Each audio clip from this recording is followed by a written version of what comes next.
இப்போ நம்ம இது எல்லாத்தையும் பூசிட்டோமே, இப்போ இது கொஞ்ச நேரம் ஊற விடுறோமே, அப்போ அந்த இது காரம் எல்லாம் இதுவும் இந்த கறிக்குள்ளே இறங்கும்.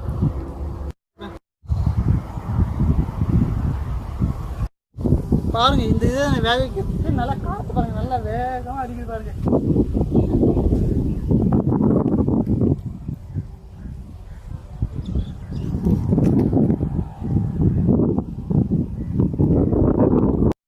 இப்போ இது நல்லா ஊட்டு நம்ம இப்போ இதை கை கழுவிடலாம்.